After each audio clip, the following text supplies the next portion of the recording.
देखिए सीपीसी में आपका ये 113 हम पढ़ा रहे थे। आपका वहीं बचा था इधर आपका ये नहीं 115। फिर एक बार धारा इधर जरूर याद रखिए आपका निर मिलाने के लिए सेक्शन आता है भाई, ये गलत ना हो, कई बार आया है। रिफरेंस या निर्देश का प्रावधान जो किया गया है सेक्शन 113 में किया गया है। और इसके लिए जो आपका प्रोसीजर दिया गया है सीपीसी के आदेश 46 में वहीं लिख लेना चाहिए। फिर आपका हमने बताया था पुनर्विलोकन या रिव्यू का जो प्रावधान है वह सेक्शन 114 में है। और इसके लिए आपका जो मैंने प्रोसीजर दिया गया है वह आपका दिया गया है आर्डर आपका 47, ये याद रखना है। फिर 115 में रिवीजन दिया गया है पुनरीक्षण, और पुनरीक्षण के लिए आपका कोई आर्डर नहीं है, यानी कि आपका सेक्शन ही पर्याप्त है। आपका ये तो एक तो मिलाने के लिए आता है, इसको थोड़ा सीआरपीसी से ज़रूर कोरिलेट कर लीजिएगा, वहाँ से भी आपका एक क्वेश्चन बनता है। निर्देश कहाँ दिया गया वहीं जोड़ लीजिए, धारा पर ही हल्का सा एक एक धारा दो दोनों तैयार हो। निर्देश कहाँ दिया गया है तो ये पूछा जा चुका है सीआरपीसी में 395। सेम प्रावधान है, बस ये है कि ये सिविल में है और सीआरपीसी वाली धारा जो 395 है वह क्रिमिनल मामलों में लागू होती है। फिर आपका पुनर्विलोकन, तो सीपीसी में पुनर्विलोकन तीन आपका पहले फिर एक बार सीपीसी देखिए। तो ये क्वेश्चन उठ सकता है, आपका बना भी था टेस्ट में भी और नया क्वेश्चन बन सकता है कि पुनर्विलोकन किया जा सकता है। ये इसका आपका जो आधार है आदेश 20 का आपका नियम 3 है, यानी कि सीपीसी के आर्डर 20 के रूल 3 में ये प्रावधान है कि सिविल न्यायालय अपने द्वारा दिए गए निर्णय पर पुनर्विचार कर सकते हैं।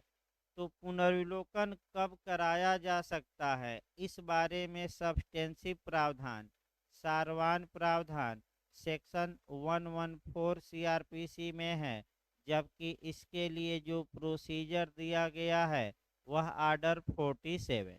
ये याद रखना है सीपीसी में तीन जगह से। सीआरपीसी में रिव्यू सामान्यतः नहीं हो सकता, पूछा गया है कि सीआरपीसी में क्या किसका प्रावधान नहीं है, तीन चार बार आ चुका है, गलत ना हो। तो अब जो नया क्वेश्चन बन सकता है कि सीआरपीसी की कौन सी धारा आपराधिक मामलों में पुनर्विलोकन पर रोक लगाती है, तो सीआरपीसी की वह धारा है 362। यानी कि यहाँ जोड़ लेना है कि सीआरपीसी की धारा 362 आपराधिक मामलों के पुनर्विलोकन पर रोक लगाती है, रिव्यू पर रोक लगाती है। अर्थात जब एक बार कोई न्यायाधीश या मजिस्ट्रेट आपराधिक मामलों में निर्णय सुना दिया है, साइन कर दिया है, तो सामान्यतः अब वह निर्णय पर पुनर्विचार नहीं कर सकता, अपने निर्णय को सेट एसाइड या अपास्त या अब उलट नहीं सकता, लेकिन दो गलतियां सुधार सकता है, एक लिपकीय और दूसरा गणती। कई बार पूछा है भाई, गलत न हो, आपका सेक्शन जरूर याद रहे, कौन सा सेक्शन है सीआरपीसी का 362। पुनर्विलोकन पर संविधान में भी याद रखिएगा 114 से जोड़कर कि उच्चतम न्यायालय अपने द्वारा दिए गए निर्णय पर पुनर्विचार कर सकता है, अपने द्वारा दिए गए निर्णय का पुनर्विलोकन कर सकता है। आर्टिकल 137 में मारिएगा। और अगर आपका क्वेश्चन आ जाए कि पुनर्विलोकन का पुनर्विलोकन या क्यूरेटिव पिटीशन रिफार्मेटिव पिटीशन पूछ ले तो आर्टिकल भिन्न मारिएगा 142। केस भी आता है अशोक रूपा बनाम अशोक हुर्रा बनाम अशोक रूपा हुर्रा। क्यूरेटिव पिटिशन यानी कि पुनर्विलोकन का पुनः चाहे मामला सिविल हो या क्रिमिनल। ये पुनर्विलोकन आपका कब कराया जा सकता है ये पूछा जाता है। तो तीन आपका व्यू है जहां अपील हो सकती है लेकिन अपील नहीं की गई है, दूसरा जहां अपील हो ही नहीं सकती, और तीसरा लघुवाद न्यायालय के निर्देश पर विनिश्चय। तो इन तीन दशाओं में डिक्री या आदेश का क्या कराया जा सकता है? पुनर्विलोकन। समय सीमा कभी काल पूछ लिया जाता है, 30 दिन है, 30 डेज। कितना दिन के अंदर आप एप्लीकेशन दे दीजिए? 30 दिन के अंदर। 115 आ जाए, वहीं छूटा था तब आपका फिर पीछे से इधर से शुरू किया जाए। सेक्शन आपका 115। वैसे अब तक के इतिहास में आपका केवल सेक्शन मिलाने के लिए आया है। आपका की रिवीजन के बारे में प्रावधान कहाँ दिया गया है? तो ज़्यादातर मामलों में सेक्शन ही मिलाने के लिए आया है। तो जहाँ जहाँ रिवीजन हो आपका एक जगह पहले एकत्र कर लेना चाहिए। अब सबसे पहले सीआरपीसी में हम देखेंगे कि क्या पुनरीक्षण या इसको निगरानी कहते हैं या रिवीजन का प्रावधान सीआरपीसी में है कि नहीं। तो सीआरपीसी में भी है, एक क्वेश्चन वहाँ से बनता है। सीआरपीसी में रिवीजन शुरू होता है 397 397 से। पिछली बार ये पूछा गया था आपका एक तो पूछा जाता है कि सत्र न्यायालय किस धारा के तहत रिवीजन करता है? हाई कोर्ट की धारा के तहत सीआरपीसी में करता है। और रिवीजन का प्रावधान कहाँ है? कम से कम 3 धाराएं इधर याद रखिएगा। और रिवीजन आपका रिवीजन में किया क्या जाता है? तो आपका एक सेकंड भाई, एक तो 401 है एक धारा। हाँ पूछा गया था सत्र न्यायालय तो किसमें? नहीं भाई, अलग अलग फिर आपका आगे जाकर अलग हो जाते हैं दे रहे एक सेकंड भाई। 397 आगे जाकर अलग अलग हो जाते हैं ना, उसी वहीं पूछा गया था, वही सेक्शन मुख्य रूप से हमें आपको बताना है। एक सेकंड भाई, सेक्शन देख लिया जाए। 401 पूछा गया था आपका पिछली बार। हो सकता है कि आपका देखिए आपका बता रहे हैं, एक सेकेंड रुकिए। देखिए 397 में आपका रिवीजन या पुनरीक्षण या निगरानी है आपका। ये पूछ सकता है कि रिवीजन कौन कर सकता है? तो भाई दो न्यायालय मार कर आइएगा, एक उच्च न्यायालय और एक सीआरपीसी में सत्र न्यायालय।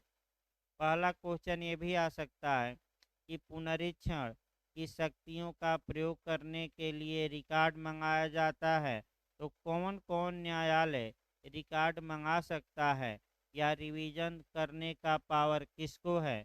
अलग से भले लिख लीजिए, पूछा जाता है। तो क्रिमिनल मामलों में दो न्यायालय को है। 397 में स्पष्ट न्यायालय लिखा है, एक हाई कोर्ट और दूसरा कोर्ट ऑफ सेशन। इसके बाद जो दो धाराएं पूछी जाती हैं वह आपका जो पूछी जाती है कि उच्च न्यायालय की धारा में आपका करता है, मैंने कह सकते हैं रिवीजन, और हाई कोर्ट की शक्ति कहाँ है? नहीं, आपका हाई कोर्ट की शक्ति सत्र न्यायालय। तो धारा लिख लीजिए 399 में सत्र न्यायालय की पुनरीक्षण की शक्ति और 401 में हाई कोर्ट की। उसको लिख लीजिए तो 399 सीआरपीसी। ये चांस है पूछने का, क्योंकि पिछली बार 401 पूछा था, तो 399 पूछने का चांस है कि सत्र न्यायालय की पुनरीक्षण की शक्तियाँ किस सेक्शन में दी गई है। ये क्वेश्चन नया सीआरपीसी में बन सकता है। तो 399। और यहीं अगर क्वेश्चन हाई कोर्ट का पिछली बार पूछा गया था, रिपीट ही कर दे, तो 401। और आपका ये कौन कौन न्यायालय कर सकते हैं पूछे, तो फिर याद रखिएगा कौन कौन न्यायालय कर सकते हैं। दो न्यायालय आपका, एक कोर्ट ऑफ सेशन क्रिमिनल मामलों में और दूसरा कौन सा? High court. इसके बाद आपका पूछा क्या जा सकता है ये देखिए। अब दोनों एंगल से पहले सीआरपीसी निपटा लिया जाए, तब सीपीसी का बैरक शुरू किया जाए। और आपका इसी के साथ थोड़ा रिट भी जोड़ना पड़ता है कि कौन सी रिट रिवीजन के प्रकृति की है।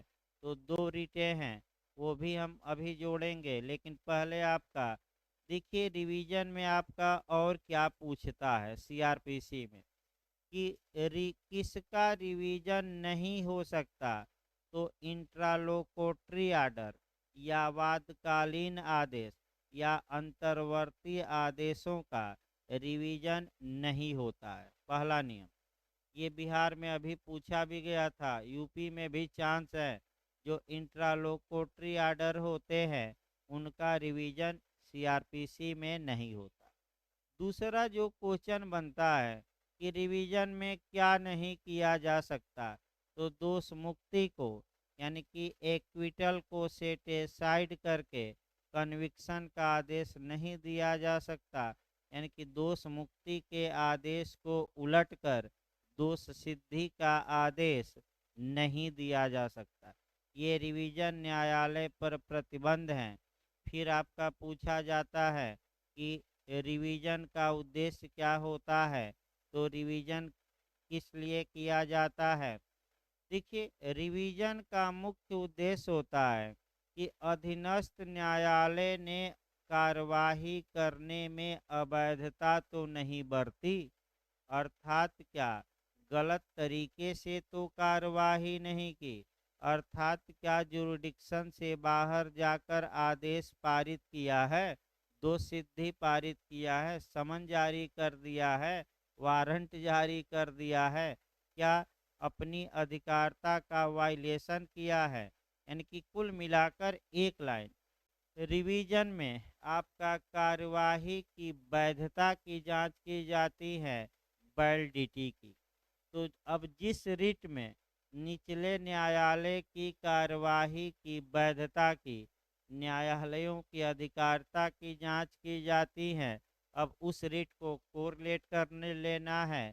वह दो रिटें हैं, मैं बता दूं, एक प्रोविशन यानी कि प्रतिषेध और दूसरा ससुरारी यानी कि उत्प्रेषण।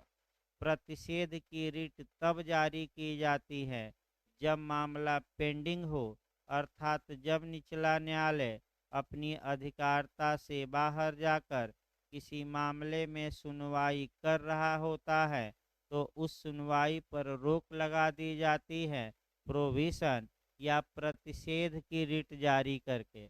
इसका उद्देश्य होता है prevention is better than cure, इलाज से परहेज बेहतर। और जब आपका इलाज की बारी रोग हो गया मतलब निचला न्यायालय सुनवाई भी कर दिया, फैसला भी दे दिया, तो उस फैसले को रोकने के लिए, रद्द करने के लिए अब प्रतिषेध की रिट नहीं, अब ससुरारी यानी कि उत्प्रेषण की रिट जारी होती है। फैसले को क्या किया जाता है, रद्द। तो जो ये रिवीजन का प्रावधान है एक तरफ से इन दोनों रीटों से क्या करता है, मैच करता है। तो अगर मान लीजिए टेक्निकल क्वेश्चन पूछ ही लिया कि रिवीजन का जो प्रावधान है वो किन रीटों से कोरिलेट होता है, किन रीटों के समान है, तो आप प्रतिषेध मार कर आइए और उत्प्रेषण, क्योंकि आपका दोनों रीटों के समान है। अब आइए सिविल मामलों में आया जाए। देखिए आपका 115 शुरू किया जाए, आपका एक एक करके उच्च न्यायालय किसी भी ऐसे मामले के अभिलेख को मंगवा सकेगा जिसका ऐसा उच्च न्यायालय के अधीनस्थ किसी न्यायालय ने विनिश्चय किया है और जिसकी कोई भी अपील नहीं होती है। और यदि यह प्रतीत होता है कि इसका मतलब पहला नियम आया, फिर एक बार देखिए कि इस धारा के तहत आपका उच्च न्यायालय क्या कर सकता है, अभिलेख मंगाता है। हाँ, रिवीजन किन मामलों में होता है, सीआरपीसी में भी यही नियम लागू होगा, सीपीसी में भी यही नियम लागू होगा। इसको थोड़ा अच्छे से तैयार रखिएगा। जिन मामलों में अपील का कोई प्रावधान नहीं, अब थोड़ा सीआरपीसी में एक दो बताइए कि किन मामलों में अपील का प्रावधान। अब एक दिमाग में बैठा लीजिए हमेशा के लिए, जिन सिविल मामलों में बैठाइए जिस डिक्री या आदेश की कोई अपील कानूनन संभव नहीं है, वहां पक्षकार को एक ऑप्शन है क्या कराने का रिवीजन। हमेशा याद रखिए, क्रिमिनल मामलों में भी यही चलेगा। जहां अपील का कोई प्रावधान आपराधिक मामलों में नहीं है, वहां पक्षकारों को एक विकल्प है क्या कराने का रिवीजन। भाई गलत ना हो, मैं फिर बता दूं, फिर एक बार समझिए क्योंकि ये बहुत टेक्निकल क्वेश्चन है। जिस आदेश या डिक्री की अपील संभव न हो या कानूनन अपील नहीं हो सकती, केवल उन्हीं मामलों में रिवीजन कराया जा सकता है। जिसकी अपील हो सकती है उस मामले में रिवीजन का कोई प्रावधान नहीं है, चाहे मामला क्रिमिनल हो और चाहे सिविल। पहला नियम याद रखिए। दूसरा नियम आपका ये देखना है कि रिवीजन के लिए का निचले न्यायालय की कार्यवाही वैध है कि अवैध है, इस बात की जांच के लिए जो रिवीजन न्यायालय है वह निचले न्यायालय से रिकॉर्ड मंगा लेता है कि पूरी फाइल हमारे यहाँ क्या करो, भेजो, मैं चेक करूँगा कि तुमने सही काम किया है कि गलत। अगर गलत काम किए हो तो हम उस काम को रद्द कर देंगे, और सही आदेश दिए हो तो वह आदेश क्या रहेगा, बना रहेगा। तो आपका, क्योंकि आपका अगला देखिए, तो रिवीजन का अब आधार देखिए। रिवीजन तीन आधारों पर कराया जा सकता है, उच्च न्यायालय ही सक्षम है। एक बार और याद रखिए आपका, ये देखिए तीन आधार याद रखिए। यही आधार आपका क्रिमिनल में भी चलते हैं, सिविल में भी। दोनों में आधार सेम चलते हैं क्योंकि एक ही उद्देश्य है। देखिए पहला आधार, ऐसे अधीनस्थ न्यायालय ने ऐसी अधिकारिता का प्रयोग किया है जो उसमें विधि द्वारा निहित नहीं है। यानी कि अधिकारिता इसको कहते हैं अल्ट्रा वायरस। ना है तो लिख लीजिए एक लाइन में, लीगल भाषा में हम क्या कहते हैं। अर्थात उच्च न्यायालय के किसी अधीनस्थ न्यायालय ने अपनी अधिकारिता से बाहर जाकर कोई आदेश या डिक्री पारित की है, तब उसका अगर अपील संभव नहीं है उस आदेश डिक्री की, तो क्या कराया जा सकता है, पुनरीक्षण, रिवीजन। सेम प्रावधान सीआरपीसी में भी है, इसको हम कहते हैं अल्ट्रा वायरस। सेम प्रावधान आपका रिट में है, प्रोविजन में यही प्रावधान है कि अगर निचला न्यायालय अपनी अधिकारिता से बाहर जाकर किसी मामले में सुनवाई कर रहा है तो कौन सी रिट जारी होती है, प्रोविजन। और सुनवाई करके फैसला दे दिया, फैसले को रद्द कराना है, तब कौन सा, उत्प्रेषण, यानी कि ससुरारी। तो पहला क्या हो गया कि निचला न्यायालय कहाँ चला गया है, इंट्रा वायरस की अल्ट्रा वायरस। अल्ट्रा, इंट्रा माने अधिकारिता के अंदर, अल्ट्रा मतलब कि क्या हुआ, बाहर। इंट्रा मतलब अधिकारिता के अंदर, और अल्ट्रा वायरस का मतलब कि अधिकारिता के, यानी कि जैसे कि सीमा के बाहर। यानी कि जैसे बॉर्डर है पाकिस्तान भारत का, और पाकिस्तान के बॉर्डर क्रॉस कर दिया तो हम कहेंगे कि अल्ट्रा वायरस चला गया। तो उसी प्रकार जितने सिविल न्यायालयों की अधिकारिता है उस अधिकारिता से ये क्या किए, बाहर चले गए। दूसरा देखिए, ऐसे अधीनस्थ न्यायालय ऐसी अधिकारिता का प्रयोग करने में असफल रहा है जो उसमें इस प्रकार निहित है। यानी कि निचले सिविल न्यायालय को अधिकारिता थी लेकिन उसने अपनी इस अधिकारिता का प्रयोग नहीं किया। दूसरा आधार है, पहला आधार क्या हुआ, अधिकारिता से बाहर गया, ऐसे ही तैयार रखिए। दूसरा आधार क्या है, अधिकारिता तो थी जुरिडिक्शन लेकिन उसका प्रयोग नहीं किया। और तीसरा आधार, ऐसी अधीनस्थ न्यायालय ने अपनी अधिकारिता का प्रयोग करने में अवैध रूप से या तात्विक रूप से अनियमितता से कार्य किया है, यानी कि अधिकारिता का प्रयोग तो किया, लेकिन अधिकारिता के प्रयोग में अनियमितता बरता है मुख्य रूप से, यानी कि गलती किया है। गलती यानी कि प्रक्रिया तो अपनाया है, लेकिन उसमें 3-5 कहा जाता है ना, कि मिर्च जैसे सब्जी बनाइए और मिर्च मसाला जितना लगाना है उससे ज़्यादा मिर्च मसाला लगा दिए, यानी कि मिर्च मसाला ज़्यादा झोंक दिए। इसका मतलब कि अधिकारिता थी, लेकिन जब प्रयोग किया अधिकारिता का तो अवैध रूप से उसका क्या कर दिया है, प्रयोग।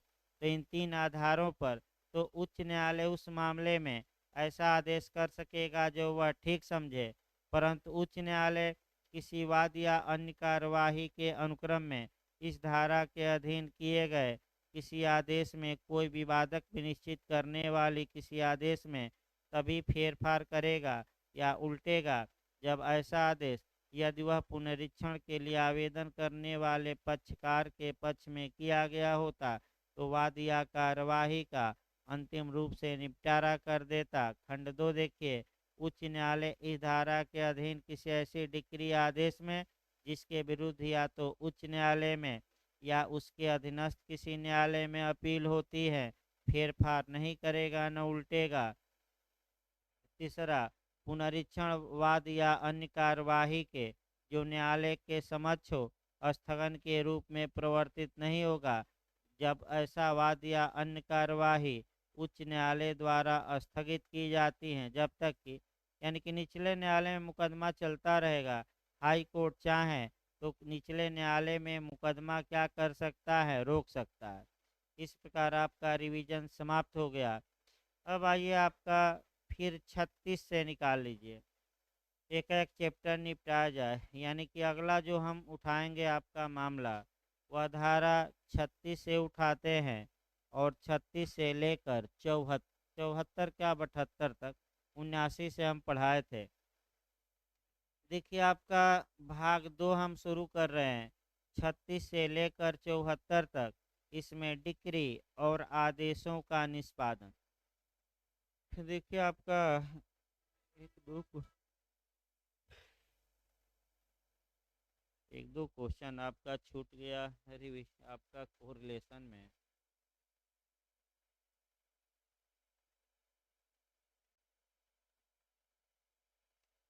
नहीं, रिवीजन में आपका बताया ही गया, सीआरपीसी में। देखिए याद आता है तो हम बताते हैं बीच में एक दो क्वेश्चन। हाँ देखिए, उदाहरण एक दो बताने थे भाई आपका, अच्छे अच्छे। इसको अलग से लिख लीजिए किसका क्या होता है, थोड़ा उसको लिखिए आपका। थोड़ा 3-4 उदाहरण हमें रिवीजन के बताने थे, एक दो सीपीसी का और आपका एक दो तीन आपका सीआरपीसी का, जो जो लगातार पूछे जाते हैं उसको अलग से कहीं लिखिए। आपका सीपीसी की धारा 10 से पूछा जाता है। पहला नियम, रेस सब जुडिस या विचाराधीन न्याय का सिद्धांत या लंबितावस्था का सिद्धांत कहिए या विचाराधीनवाद का सिद्धांत, इन मैक्सिम है रेस सब जुडिस। ये आपका सेक्शन 10 में है सीपीसी। अच्छे से इसको तैयार रखिएगा। अगर एक मुकदमा चल रहा है और उसी विवाद को लेकर उसी दौरान दूसरा मुकदमा दायर किया जाता है, तो न्यायालय दूसरे मुकदमे को रोकने का आदेश देता है। तब तक रोकने का आदेश देता है जब तक कि पहले मुकदमे में फैसला न आ जाए। अब आदेश देता है, पकड़ना है, दूसरे मुकदमे को रोकने का आदेश दिया गया धारा 10 के तहत। अब आइए, अब आप अपील पर जाइए। किसी कोई सामान्यतः मैं बताया था कल ही कि आदेश अपीलीय होते हैं, अर्थात आदेशों की अपील तभी संभव है जब कानून द्वारा अपील का स्पष्ट प्रावधान किया गया हो। तो सीपीसी की धारा 104 के क्लाज 1 में, सीपीसी के आदेश 43 के रूल 1 में और अन्य नियमों के तहत जिन आदेशों को अपीलीय बनाया गया है उन्हीं आदेशों की अपील होगी, अन्य आदेशों की अपील संभव नहीं। ये दिमाग में बैठा रहे। अब समस्या ये आती है अच्छी कि सेक्शन 10 के तहत जो आदेश दिया गया है, क्या धारा 104 या आदेश 43 के तहत या अन्य कहीं अपीलीय बनाया गया है कि नहीं, नहीं बनाया गया है। तो अब क्वेश्चन बनता है कि सेक्शन 10 के तहत दिए गए आदेश के विरुद्ध क्या उपचार हैं। तो अभी हमने बताया कि कहीं कोई अपील का प्रावधान न हो तो क्या कराइए, हाई कोर्ट में रिवीजन। तो धारा 10 का क्या हो सकता है, पहला क्वेश्चन बनता है पुनरीक्षण। इसको भले लिख लीजिए कहीं अलग, बहुत अच्छा क्वेश्चन बनता है। सीआरपीसी में तो जो हम बता रहे हैं हमें लगता है कि लगातार क्वेश्चन बनता है। देखिए 4 उदाहरण, पूरा तो नहीं, 4 उदाहरण कम से कम याद रखिएगा। पहला जो बनता है सीआरपीसी की धारा 125 का, 125 का, अगर फर्स्ट क्लास जुडिशियल मजिस्ट्रेट ने मेंटेनेंस का आर्डर दिया है तो उसका क्या हो सकता है। देखिए आपका अपील हो सकती है, निर्देश हो सकता है, पुनरीक्षण हो सकता है, उपर्युक्त सभी हो सकता है, यही ऑप्शन देगा। 125 का जो आदेश दिया जाता है वह कहीं भी अपीलीय बनाया नहीं गया है। तो फिर वही कहानी दोहराइएगा, जब अपील का कहीं प्रावधान न हो तो एक विकल्प है रिवीजन। तो कई बार ये क्वेश्चन आया है, गलत न हो। सीआरपीसी की धारा 125 का के विरुद्ध क्या उपचार हैं, लिख लीजिए भले ना आए तो, पुनरीक्षण या निगरानी या इंग्लिश में रिवीजन। जो अगला क्वेश्चन आपका 3 धाराएं और हम बताएंगे, आपका वह है एक 319 हम बता रहे हैं सीआरपीसी की, 133, 144, 144 ए, कम से कम 4 धाराएं, इन सभी का रिवीजन होगा। यानी कि अगर 319 में देखिए क्या है, आपका पूछा भी जाता है मेंस में, अब तो पूछ रहा है, अगर विचारण के दौरान न्यायालय को साक्ष्य से ये लगता है कि कोई व्यक्ति अभियुक्त इस मामले में था, लेकिन एविडेंस है, लेकिन न तो उसके खिलाफ एफआईआर हो पाया, न परिवाद, न संज्ञान, न सुपुर्दगी हो पाई, तो न्यायालय, विचारण न्यायालय आपका कह सकते हैं कि ऐसे अभियुक्त के खिलाफ आदेशिका जारी करके बुला सकता है। आदेशिका यानी कि समन या गिरफ्तारी का वारंट। तो अगर किसी अभियुक्त को इस स्टेज पर बुलाया जाता है तो ये आदेश अपीली है नहीं, तो इसका क्या हो सकता है, केवल और केवल रिवीजन। 319 को पूछा जाता है, गलत ना हो, क्या हो सकता है, पुनरीक्षण। ये दिखाया जाएगा कि आदेश अवैध है, अभियुक्त क्या करेगा, आपका चुनौती देगा। अगला जो आपका सेक्शन बनते हैं 133, आपका न्यूसेंस के मामले में सशर्त आदेश के खिलाफ क्या उपाय, अपील नहीं होती, रिवीजन ही होता है। 144 का भी क्या होता है, रिवीजन। 144 ए का भी क्या होता है, रिवीजन। और आपका 145 से 148 का भी अपील का प्रावधान न होकर रिवीजन ही है। आइए फिर बैक हो जाए, अब आइए अब भाग 2 देखा जाए। आपका 3-4 पॉइंट छूटे थे क्योंकि ये काफ़ी महत्वपूर्ण बताए गए। लगातार हमें लगता है एक क्वेश्चन इस पर आ रहा है, चाहे 125 आ जाए चाहे 10 आ जाए, जो भी आए, लेकिन इस समय क्वेश्चन बन रहा है। अगला देखिए आपका भाग 2 36 से लेकर 74 तक चला जाए। देखिए अब आप फिर एक बार 2-4 मिनट भूमिका बांध के और आगे बढ़ा जाए सेक्शन वाइज। आपका सेक्शन वाइज में सेक्शन भी पूछा गया ज़्यादा। देखिए न्यायालय सुनवाई के पश्चात निर्णय सुनाता है और निर्णय के बाद जो निष्कर्ष निकलेगा या तो वह डिक्री होगी या आदेश होगा। डिक्री या आदेश उस वास्तविक परिणाम को बताते हैं कि किसने क्या खोया और किसने क्या पाया। वास्तविक परिणाम को। जैसे कि ए ने बी के खिलाफ 5,000 के लिए मुकदमा किया, तो निर्णय आया कि ए 5,000 का हकदार है, व्यापक तौर पर 20 पन्ना में लिखा गया, लेकिन डिक्री छोटी होगी कि ए हकदार है कि वह बी से 5,000 रुपया वसूले। अतः ए के पक्ष में डिक्री पारित की जाती है और बी के विपक्ष में की जाती है। ए जीता है तो डिक्रीदार और बी हारा है तो निर्णित ऋणी। अब समस्या तब आती है जब ये 5,000 रुपया बी से ए को दिलवाया जाता है। तो अब समस्या ये आई कि आखिर क्या प्रक्रिया अपनाकर कैसे बी से 5,000 रुपया ए को दिलवाया जाएगा। वह जो प्रक्रिया होगी वह उसे हम इजरा कहते हैं। इजरा मने निष्पादन, निष्पादन मने प्रवर्तन, इन्फोर्स करना, इन्फोर्स करना मतलब लागू करना।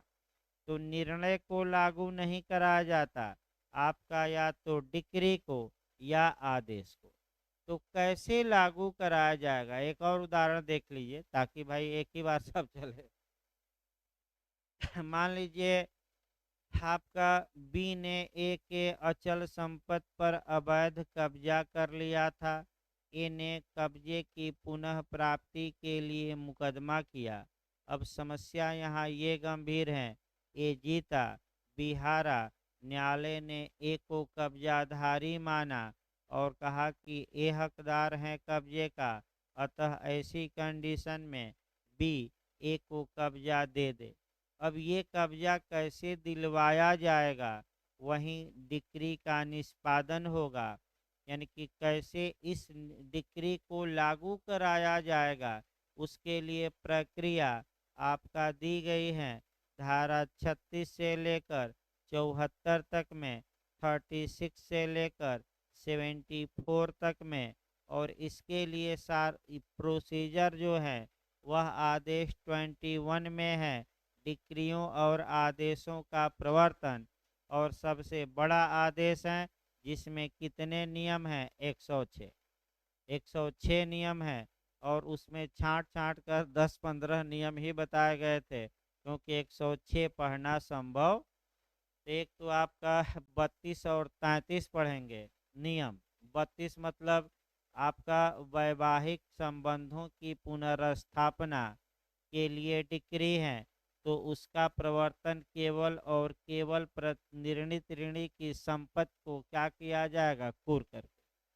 इसके बाद गार्निशी भी पढ़ना था।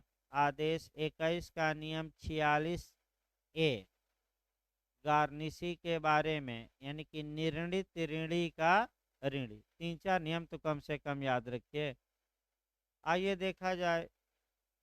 अब आइए आपका 36 देखिए। अब 26 से शुरू किया जाए भाई, क्योंकि ज़्यादा आपका समय नहीं है भूमिका बांधने का। एक एक करके शुरू कर दिया जाए कहानी आपका। धारा 36 देखिए, आदेशों को लागू होना। तो धारा 36 बस एक घोषणा करती है कि जिस प्रकार डिक्री का निष्पादन होता है उसी प्रकार आदेशों का भी क्या होगा, निष्पादन। पूछा गया यहाँ से आपका कि आदेश का निष्पादन कैसे होता है, तो एक लाइन याद रखना है, जिस प्रकार डिक्री को लागू कराया जाता है उसी प्रकार किसको लागू कराया जाएगा, आदेश को भी। ये कौन सी धारा घोषणा कर देती है, 36। अब 37, तो 37 आपका पहले न पढ़कर पहले 38 पर, इधर से धारा मिलाने के लिए आया, थोड़ा सतर्क रहिए। पहले 38 पढ़ना है। वह न्यायालय जिसके द्वारा डिक्री निष्पादित की जा सकेगी। आपका ध्यान से देखिए, आपका एक चार्ट बना लेना चाहिए। देखिए आपका क्वेश्चन क्या बनता है, क्वेश्चन ये बनता है कि निष्पादन न्यायालय की परिभाषा कहाँ दी गई है। उसको लिखे निष्पादन न्यायालय, यानी कि कौन सा वह न्यायालय है जो डिक्री या आदेश को लागू करा सकता है। इसका वर्णन कहाँ किया गया है, तो याद रखिएगा कहाँ किया गया है, 38 में। अब क्वेश्चन फिर एक बार देखिए, गलत लोग करके आते हैं। निष्पादन न्यायालय की परिभाषा कहाँ दी गई है, या वह न्यायालय कहाँ वर्णित है जो डिक्री या आदेश को लागू करा सकता है। 38 में, 38 का बैरक देखिए। डिक्री या तो उसे पारित करने वाले न्यायालय द्वारा, यानी कि पहला हो गया जिस न्यायालय ने डिक्री क्या की थी, पारित की थी, वह न्यायालय उस डिक्री को इन्फोर्स करा सकता है, या उस न्यायालय द्वारा जिसे वह निष्पादन के लिए भेजी गई है। भेजी गई है मतलब कि जिस न्यायालय को डिक्री निष्पादन के लिए अंतरित कर दी गई है। अंतरित कर दी गई है मतलब क्या हुआ, भेजी गई। तो अब सेक्शन आपका जो बनता है कि डिक्री पारित करने वाले न्यायालय की परिभाषा कहाँ है, 37 में। और डिक्री, जिस न्यायालय को डिक्री अंतरित की गई है उस न्यायालय का उल्लेख कहाँ है, 39 में। यही क्वेश्चन गलत होता है, फिर एक बार सुधारिए। निष्पादन न्यायालय की परिभाषा पूछे तो आप 38 मारिए। निष्पादन कौन न्यायालय करा सकता है, क्वेश्चन बना है मॉडल। फिर देखिए, जो न्यायालय डिक्री पारित किया है, दूसरा देगा जिसे डिक्री भेजी गई है निष्पादन के लिए जिस न्यायालय को, तीसरा देगा दोनों, चौथा देगा इनमें से कोई नहीं। तो बताइए क्या बोर्ड पर लिखा गया है, केवल डिक्री पारित करने वाला न्यायालय कि जिसे अंतरित या भेजी गई है वह भी न्यायालय करा सकता है, वह भी करा सकता है। तो क्या मार कराएंगे, दोनों। अब ये आया कि डिक्री पारित करने वाले न्यायालय की परिभाषा कहाँ दी गई है, तो आपका 37 में। और जिसे अंतरित की गई है डिक्री, उस कोर्ट की परिभाषा कहाँ दी गई है, 39। यही आपका क्वेश्चन अब तक के इतिहास में बना है, और इसी को सेक्शन वाइज भाई याद रखना है, कंसेप्चुअल भी। फिर एक बार पूरी धारा हम बता रहे हैं। 36 बताती है कि डिक्री और आदेश को लागू करने का तरीका सेम है। 37 डिक्री पारित करने वाले न्यायालय की परिभाषा बताती है। 38 आपका डिक्री निष्पादित करने वाले न्यायालय की परिभाषा। और 39 डिक्री का अंतरण, यानी कि जिस न्यायालय को डिक्री भेजी गई है। अब आइए एक उदाहरण, एक मान लीजिए प्रयागराज का न्यायालय है, और जो हारा है व्यक्ति उसकी संपत्ति प्रयागराज में है, कोई दिक्कत नहीं है, खुद ही प्रयागराज का न्यायालय करा दे निष्पादन।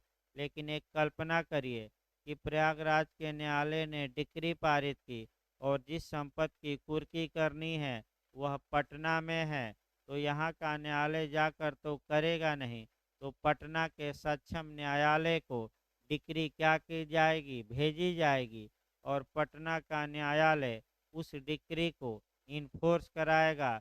ऐसे कराएगा मानो उसने वह डिक्री स्वयं पारित की हो, मानो उसने वह डिक्री क्या की हो। जैसे ही मानो आ गया तो मानो मैंने कल्पना कर ली जाएगी। देखिए आपका भाई 37 देखिए, अब बैरेट की भाषा बहुत थोड़ा टेक्निकल था ये, और पूछा भी जाता है लगातार, कई बार आया है। जब तक कि कोई बात विषय या संदर्भ में विरुद्ध न हो, डिक्रियों के निष्पादन के संबंध में डिक्री पारित करने वाला न्यायालय पद के या उस भाव वाले शब्दों के बारे में यह समझा जाएगा, यानी कि मान लिया जाएगा कि उसके या उसके अंतर्गत। अब आइए ए, जहां निष्पादन की जाने वाली डिक्री अपीलीय अधिकारिता के प्रयोग में पारित की गई है, ऐसी कंडीशन में वहां प्रथम बार का न्यायालय आता है। इसका मतलब ये हुआ कि जिला जज के न्यायालय में पहली बार मुकदमा चला, और अपील हाई कोर्ट में हुई, हाई कोर्ट के बाद सुप्रीम कोर्ट में हुई, सुप्रीम कोर्ट ने फैसला दिया, तो डिक्री पारित करने वाला न्यायालय आपका सुप्रीम कोर्ट नहीं कहलाएगा, कौन माना जाएगा, जिला न्यायालय। कोर्ट ऑफ सेशन नहीं भाई, क्रिमिनल मामलों में कहा जाता है डीजे कहिए या जिला न्यायाधीश कहिए, कोर्ट ऑफ सेशन यहाँ न कहिए। आप क्या कहेंगे? जिला न्यायाधीश। तो किसको प्रथम बार का न्यायालय कौन माना जाएगा? जिसने सबसे पहले मामला सुना है। याद रखिएगा, भले उस डिक्री की अपील कहाँ हुई हो, ऊपर, उससे मतलब नहीं है। जहाँ प्रथम बार का न्यायालय विद्यमान नहीं रह गया है, अब यहाँ आपका सतर्क रहना है कि मान लीजिए कि किसी न्यायालय ने डिक्री या आदेश पारित किया, उसके बाद उस न्यायालय को ही कानूनन समाप्त कर दिया गया, तो अब डिक्री का निष्पादन कौन करेगा? तो जो न्यायालय उसका उत्तराधिकारी है, यानी कि जिस न्यायालय में उस न्यायालय की शक्तियाँ क्या की गई हैं, वेस्टेड। तो बताइए, सुप्रीम कोर्ट किसका उत्तराधिकारी है? Federal court. जो फेडरल कोर्ट ने निर्णय दिए थे, क्या सुप्रीम कोर्ट हमारा निष्पादित करा सकता है कि नहीं? करा सकता है। सभी अधिकारता का प्रयोग फेडरल कोर्ट की सुप्रीम कोर्ट करेगा। अनुच्छेद याद रखिएगा 135, अंतरित अधिकारता भी कहते हैं, क्योंकि फेडरल कोर्ट की शक्तियाँ किसको मिल गई? Supreme court. अगला ये आपका 138 हम बता ही दिए। 39 है डिक्री का अंतरण। डिक्री पारित करने वाला न्यायालय डिक्रीदार के आवेदन पर उसे सक्षम अधिकारता वाले अन्य न्यायालय को निष्पादन के लिए भेजेगा। आपका कह सकते हैं, यानी कि प्रयागराज का न्यायालय है, कहाँ निष्पादन के लिए भेज दे? आपका पटना, डिक्रीदार के आवेदन पर भेजे। अब यहाँ जो क्वेश्चन आपका बनता है वह ये बनता है कि आपका कह सकते हैं, देखिए आपका कब कब भेज सकेगा, तो 4 ऑप्शन दिया गया है। उसी में डिक्रीदार के आवेदन पर प्रयागराज से कहाँ भेज सकेगा? पटना। उदाहरण भी चलते रहिए, तो ये छोड़ दीजिए आपका। इसके बाद उसे क्या अपने अधीनस्थ न्यायालय को भी भेज सकता है कि तुम ही निष्पादित कर दो? भेज सकता है अपने निचले न्याय, आपका कह सकते हैं न्यायालय को। ये क्लास 2 में है। इसके बाद छोड़ दीजिए, आगे देखिए 40 आइए धारा, किसी अन्य राज्य के न्यायालय के डिक्री का अंतरण छोड़ दीजिए। 41 निष्पादन कार्रवाइयों के परिणाम का प्रमाणित किया जाना। अब 42 पूछा जाता है, अंतरित डिक्री के निष्पादन में न्यायालय की क्या क्या शक्तियां होंगी? यही आपका थोड़ा अंदर से क्वेश्चन आता है, और इसको अंदर से आपका बेयर एक्ट भी पढ़ना होगा। यानी कि यहाँ से क्वेश्चन थोड़ा अंदर से आता है। देखिए झारखंड में क्या पूछा गया और इत्यादि राज्यों में क्या पूछा गया है। यहाँ थोड़ा नकारात्मक क्वेश्चन भी बनता है कि अंतरित डिक्री के निष्पादन में निष्पादन न्यायालय का क्या पावर होगा और क्या पावर नहीं होगा। नहीं वाला क्वेश्चन आपका ज़्यादा खतरनाक रहता है, क्योंकि क्या नहीं कर सकता, तो आपका कह सकते हैं कि वह थोड़ा ज़्यादा देखना है वाले तो सभी कर ले जाते हैं। यहाँ से थोड़ा अंदर से क्वेश्चन बनता है, फिर बताया जाए, इसको थोड़ा अंदर से पढ़िएगा, ऊपर से नहीं।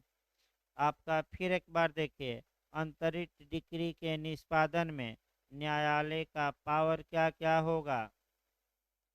एक उदाहरण बनाया जाए, उसी में शक्ति बताया जाए और शक्ति पर प्रतिबंध, यानी कि क्या पावर नहीं होगा। दोनों आप अलग अलग भले लिख सकते हैं। क्या शक्ति होगी ये हम अलग बताएंगे, और क्या शक्ति नहीं होगी, दो चार्ट इसी में पूछा जाता है। देखिए एक उदाहरण बना लिया जाए, मान लीजिए प्रयागराज का न्यायालय है, और आपका जो डिक्री निष्पादित करानी है, मैंने जो हारा है, उसकी संपत्ति मान लीजिए आपका बनारस में है। यानी कि जो हारा है, जिसकी संपत्ति पूर्व करना है, यानी कि जिसके विरुद्ध डिक्री लागू कराना है, उसका आपका जो प्रॉपर्टी बनारस में मकान है, और कहाँ मुकदमा चला था? प्रयागराज में। तो भाई प्रयागराज का न्यायालय तो जाकर करेगा नहीं, खुद आपका आदेश देगा।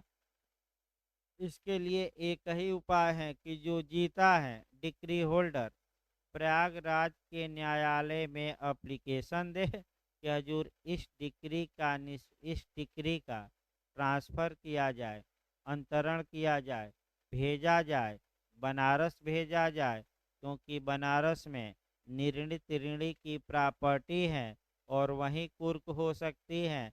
आप जाकर कुर्क नहीं कर पाएंगे तो इस डिक्री को ही कहाँ भेज दीजिए, बनारस के सक्षम न्यायालय। अब बनारस का न्यायालय क्या क्या कर सकता है, जो डिक्री पहुंच गई प्रयागराज से, और क्या क्या नहीं कर सकता, इस बात का उल्लेख ही किस सेक्शन में किया गया है, 42 में। अब एकदम सतर्क रहिएगा। देखिए आपका अपने को भेजी गई डिक्री का निष्पादन करने वाला न्यायालय को, यानी कि बनारस के न्यायालय को, यहाँ किस न्यायालय को, उदाहरण बनारस को, ऐसी डिक्री के निष्पादन में वे ही शक्तियाँ होंगी जो उसकी होती यदि वह उसके ही द्वारा पारित की गई होती। यानी कि पहला पावर मिल गया कि जितना शक्ति बनारस के न्यायालय को अपने द्वारा पारित की गई डिक्री में है, जनरली वही शक्तियां आपका अंतरित डिक्री में भी उसे क्या होगी, प्राप्त। पहला नियम आपका क्या हुआ, फिर एक बार देखिए कि जो पावर बनारस के न्यायालय को स्वयं द्वारा पारित डिक्री में होता, वही पावर वही शक्ति उसे अंतरित डिक्री में भी क्या होगी, प्राप्त। अगला देखिए आपका, वे सभी व्यक्ति जो डिक्री की अवज्ञा करते हैं, यानी कि वायलेशन करते हैं या उसके निष्पादन में बाधा डालते हैं, ऐसे न्यायालय द्वारा उसी रीत से दंडनीय होंगे मानो डिक्री उसने ही पारित की हो और ऐसी डिक्री के निष्पादन में उसका आदेश अपील के बारे में उन्हीं नियमों के अधीन रहेगा मानो डिक्री उसके ही द्वारा पारित की गई हो। इसका मतलब कि डिक्री का उल्लंघन करने वाले व्यक्तियों को बनारस का न्यायालय दंडित कर सकता है। जो व्यक्ति डिक्री में बाधा डालते हैं लागू कराने में, उनको भी दंडित कर सकता है। और अगर निष्पादन में कोई आदेश बनारस के न्यायालय ने दिया है तो बनारस के उस न्यायालय से अपील जहां होती है, उस आदेश की भी अपील कहाँ होगी, वहीं। ये याद रखिए, उस आदेश की भी अपील कहाँ होगी, वहीं। उपधारा 2 काफी महत्वपूर्ण है। उपधारा 1 के उपबंधों की व्यापकता पर प्रतिकूल प्रभाव डाले बिना उस उपधारा के अधीन न्यायालय की शक्तियों के अंतर्गत डिक्री पारित करने वाले न्यायालय की निम्नलिखित शक्तियां भी होंगी। यानी कि कुछ शक्तियां और स्पेशली जोड़ दीजिए, धारा 39 के अधीन किसी अन्य न्यायालय को निष्पादन के लिए डिक्री भेजने की शक्ति, यानी कि बनारस का न्यायालय वहां से भी डिक्री दूसरे न्यायालय को भेज दे, लखनऊ भेज दे। क्या बनारस का न्यायालय आपका धारा 39 के तहत लखनऊ के न्यायालय को, यानी कि अन्य न्यायालय को डिक्री निष्पादन के लिए अंतरित कर सकता है कि नहीं कर सकता है? अन्य न्यायालय को क्या करे, बनारस का न्यायालय भेज दे। धारा 50 के अधीन आपका कह सकते हैं विधिक प्रतिनिधि के विरुद्ध डिक्री का निष्पादन, तो निर्णित ऋणी मर गया तो उसके विधिक प्रतिनिधियों के विरुद्ध डिक्री का निष्पादन कर सकता है कि नहीं कर सकता है। तीसरा, डिक्री को कुर्क करने का आदेश देने की शक्ति, यानी कि डिक्री ही क्या कर लिया जाए, कुर्क। ये सबसे महत्वपूर्ण है, डिक्री की कुर्की। क्या डिक्री भी कुर्क होती है? निश्चित रूप से होती है। अब देखिए आपका कैसे कुर्क होगी। एक उदाहरण आपका, मान लीजिए एन बी के खिलाफ जीता है और प्रयागराज से मामला डिक्री का अंतरण कहाँ हो गया है, बनारस। बनारस का न्यायालय आपका डिक्री का क्या करा रहा है, निष्पादन। तब तक एक बीच में सी आ गया। सी कहा कि हम भी ए के खिलाफ जीते हैं, इस डिक्री को ही न्यायालय क्या कर ले, कुर्क कर ले, क्योंकि ए ले के पैसा वैसा भाग जाएगा तो हमारा क्या होगा। तो कौन कुर्क करवा सकता है, सी। न्यायालय से कहे कि हम भी जीते हैं ए के खिलाफ। ए किसके खिलाफ जीता था, बी के, लेकिन ए के खिलाफ भी कौन जीता है, सी। तो क्या ए के पक्ष में जो डिक्री पारित की गई है उस डिक्री को कुर्क किया जा सकता है कि नहीं किया जा सकता है। अगला देखिए आपका, खंड 4 बहुत महत्वपूर्ण है कि आपका कह सकते हैं कि क्या पावर नहीं होगा, यानी कि आपका यही खंड 4 डिक्री के अंतरिति की प्रेरणा से निष्पादन का आदेश देने की शक्ति, ये पावर अंतरिति न्यायालय को नहीं होगा। और दूसरा है, कुछ आपका दिया गया है, फर्म के विरुद्ध डिक्री का निष्पादन कुछ मामलों में। अब डिक्री के अंतरिति की प्रेरणा से निष्पादन का आदेश देने की शक्ति, इसका मतलब ए जीता, डिक्री का ट्रांसफर कर दिया सी को, और सी गया कि हजूर डिक्री को लागू कराइए, तो क्या आपका जो बनारस का न्यायालय है सी की डिमांड पर उस डिक्री को इन्फोर्स कराने का आदेश दे सकता है कि नहीं? नहीं। एक दो प्रतिबंध हैं, यही प्रतिबंध आपका पूछा जाता है। तो डिक्री का निष्पादन करने वाला न्यायालय क्या नहीं कर सकता? तो चौथा खंड जरूर याद रखिए, यही गलती होती है। डिक्री के अंतरिति की प्रेरणा से निष्पादन का आदेश देने की शक्ति, डिक्री के अंतरिति का मतलब जिसने डिक्री खरीद लिया है। तो फिर एक बार देखिए, ए बी के खिलाफ जीता था, ए से डिक्री कौन माने कि ए ने डिक्री किसको अंतरित कर दी? सी को। अब सी जाता है बनारस के न्यायालय में, मांग करता है कि हम अंतरित हैं और बी के खिलाफ डिक्री को लागू कराइए, तो ऐसा बनारस का न्यायालय नहीं कर सकता। ये प्रतिबंध है और एक फर्म वाला है। इसके बाद 42 के बाद आ जाइए 43। जिस स्थान पर इस संहिता का विस्तार नहीं है छोड़ दीजिएगा। जिन स्थान 44 आ जाइए राजस्व न्यायालय। इसके बाद 44 ए पूछा जाता है, आपका 44 ए पूछा जाता है, व्यतिकारी राज्य क्षेत्रों के न्यायालयों द्वारा पारित डिक्रियों का निष्पादन कैसे होगा और व्यतिकारी से भिन्न है तो कैसे होगा? दोनों के लिए अलग अलग नियम है। देखिए, रिसिप्रोकल आपका कह सकते हैं कि टेरिटोरी, यानी कि आपका राज्य क्षेत्र। एक क्वेश्चन यहाँ बनता है, कहीं कोरिलेट कर लीजिए, एक जगह कोरिलेट करिए। पहले व्यतिकारी, पहले तो संविदा नियम में बनता है कि रिसिप्रोकल प्रामिज, पारस्परिक वचन, ना तो आसान भाषा में पारस्परिक वहाँ वचन मारिएगा कॉन्ट्रैक्ट में, या रिसिप्रोकल प्रामिज या व्यतिकारी वचन कहाँ परिभाषित किए गए हैं? कहाँ किया गया है? 2F, गलत ना हो, 2F संविदा अधिनियम की धारा 2F मार कर आइएगा। संविदा अधिनियम की धारा 2F में रिसिप्रोकल प्रामिज या व्यतिकारी वचन परिभाषित है। व्यतिकारी वचन का मतलब हुआ जहां दोनों पक्षकार एक दूसरे को वचन देते हैं और दोनों पक्षकारों को अपने अपने वादे निभाने होते हैं। जैसे उदाहरण के रूप में ए ने बी से कहा कि मैं तुम्हें गेहूं दूंगा, बी ने कहा कि इसके बदले में मैं तुम्हें आप मैंने 5 किलो गेहूं दूंगा। भाई गेहूं दूंगा मतलब निश्चित होना चाहिए ना करार। तो बी ए ने कहा कि मैं इसके बदले में 100 रुपया दूंगा। तो वादा तेरा वादा, क्यों मौर्य जी? वादा हुआ है ना? तो कहाँ चौनी मुस्की काट रहे हैं भाई? सही सही बताइए। आवाज देखिए, पार्टियां मौजूद हो या ना हो, ऑनलाइन पढ़ रही हो ना पढ़ रही हो, क्योंकि आपका एरिया तो बहुत लंबा है, यानी कि जैसे कि मोदी जी का एरिया बहुत लंबा है, तो उसी प्रकार आपका भी है। तो अब बता दीजिए कि वादा हुआ है कि नहीं? हुआ है ना? कोई उत्प्रेरणा वचन धमकी नहीं दी जा रही है। तो एक पक्षी वादा है कि दोनों पक्षी? दोनों ना। तो जब दोनों हो जाएगा तो व्यतिकारी एक पक्षी में ही तो खतरा रहेगा।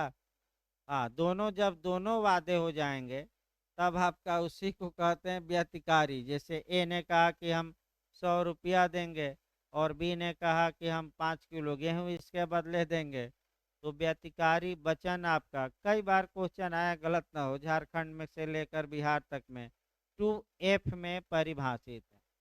अब यही नियम आप क्रिमिनल में आइए, एपीओ में पूछा गया था, जे में भी आ सकता है। सीआरपीसी की धारा 105, सीआरपीसी की धारा 105 में व्यतिकारी राज्य क्षेत्र, वचन न मार दीजिएगा, अब व्यतिकारी राज्य क्षेत्र यानी कि व्यतिकारी राज्य क्षेत्र का मतलब कि दो देश आपस में वादा किए हैं। अब वादा करा दीजिए, जैसे भारत ने इंग्लैंड से किया कि अगर इंग्लैंड का कोई अपराधी भागकर भारत में आएगा तो भारत प्रत्यर्पित कर देगा इंग्लैंड को, और इंग्लैंड ने वादा किया है कि भारत से भाग कर आएगा तो इंग्लैंड प्रत्यर्पित कर देगा, वापस कर देगा भारत को। तो ये व्यतिकारी राज्य क्षेत्र हो गए, जो एक देश, दोनों देश आपस में एक दूसरे को क्या दिए हैं, वचन है, समझौता भी है इंग्लैंड से, फिर भी देख रहे हैं कि विजय माल्या को लाने में कितना आपका कठिनाई हो रही है। समझौते के बावजूद इंग्लैंड से समझौता है। आपका तीसरा देखिए, अब झारखंड एक अजीब पूछ लिया, संविदाकारी राज्य, तो 105 ए सीआरपीसी, सीआरपीसी में लिखिए 105 ए, संविदाकारी, व्यतिकारी न मार दीजिएगा, संविदाकारी राज्य पूछे तो सीआरपीसी की धारा 105 ए मार कर आइए। फिर आपका अब सीपीसी में बैक हुई 44 ए, व्यतिकारी राज्य क्षेत्र के डिक्रियों का निष्पादन कैसे होगा। थोड़ा दिमाग अस्थिर करके रहिए भाई, समझिए। व्यतिकारी राज्य क्षेत्र का मतलब ये हुआ कि भारत ने जिन देशों से समझौता किया है, भारत ने वचन दिया है इंग्लैंड को, इंग्लैंड के न्यायालय कोई डिक्री या आदेश पारित करते हैं तो भारत के न्यायालय उसे लागू कराएंगे, और इंग्लैंड ने भारत से वादा किया है कि भारत के न्यायालय जो डिक्री आदेश पारित करेंगे इंग्लैंड में भी वह लागू होगा कि नहीं होगा, होगा। तो ये व्यतिकारी राज्य क्षेत्र हो गए। अगर ऐसे राज्य क्षेत्र की डिक्री की प्रमाणित प्रति भारत में लाई जाती है तो ज़्यादा ताम झाम नहीं है, दिमाग अस्थिर करके समझना है। एक एप्लीकेशन दीजिए, विदेशी निर्णय की प्रमाणित प्रति उसके साथ लगाइए, एप्लीकेशन जिला जज को दिया जाएगा, निचले न्यायालय को नहीं। किसको? डीजे। और डीजे उस डिक्री या निर्णय या आदेश को ऐसे लागू कराएंगे मानो उन्होंने उस डिक्री को स्वयं पारित किया है। तामझाम ज़्यादा नहीं है। लेकिन जिन देशों से भारत का समझौता नहीं है, अब वहाँ तामझाम ज़्यादा है। पहले तो वहाँ की प्रमाणित कापी लाइए डिक्री की, निर्णय की, फिर भारत के न्यायालय में मुकदमा करिए, फिर प्रतिवादी को इशू होगा समन, दोनों को सुना जाएगा, और भारत के न्यायालय में अगर वादी जीतता है तब उस डिक्री का निष्पादन होगा, अन्यथा नहीं होगा। तो आसान आपका मैं बता दूं किसके बारे में है, तो जो आसान है वह व्यतिकारी राज्य क्षेत्र की डिक्री को लागू कराना, और कठिन काम किसका है, व्यतिकारी से भिन्न, यानी कि जिसके साथ भारत सरकार का कोई समझौता, उसके लिए भाई भारत में मुकदमा करिए, जीतिए, तब आप लागू करा सकते हैं, अन्यथा नहीं। और जिस जो व्यतिकारी हैं उसमें मुकदमा नहीं करना है, डायरेक्ट क्या कराना है, डीजे के एप्लीकेशन देकर क्या कराना है, इनफोर्स। देखिए आपका 44 से बताया जा रहा था, पूछा जाता है व्यतिकारी राज्य क्षेत्रों के न्यायालयों द्वारा पारित डिक्रियों का निष्पादन कैसे होगा। तो आपका उस व्यतिकारी राज्य क्षेत्र के न्यायालय की जो डिक्री है उसकी प्रमाणित कापी और आवेदन पत्र के साथ जिला न्यायालय में दाखिल की जाएगी, और जिला न्यायालय उस डिक्री का निष्पादन ऐसे करेगा मानो उसने उस डिक्री को क्या किया है, स्वयं पारित किया। एक लाइन याद रखना है, लेकिन कोरिलेशन जरूर याद रखिए, भले 44A ना पूछे। आपका सीआरपीसी में पूछा गया है कॉन्ट्रैक्ट में, और सीआरपीसी में दो धारा याद रखिएगा, आपका 105 व्यतिकारी राज्य क्षेत्र और संविदाकारी पूछे तो 105A। आइए इसके बाद 48 देखा जाए सेक्शन आपका, कह सकते हैं कि भारत के बाहर डिक्रियों का निष्पादन तो 45 में है। जैसा कि आपका अगर भारत के बाहर डिक्री का निष्पादन करना है तो ऐसी दशा में आपका कह सकते हैं केंद्रीय सरकार आपका कह सकते हैं नियम बनाएगी, और उस नियम के अनुसार आपका भारत के बाहर कैसे भेजा जाएगा वो लागू होगा।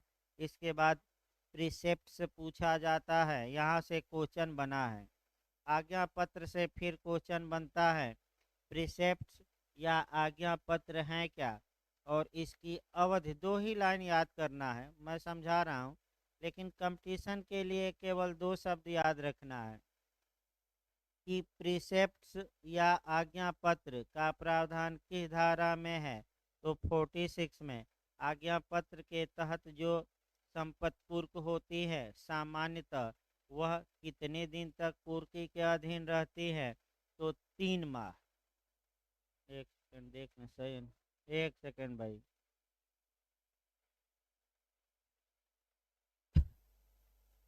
एक सेकंड।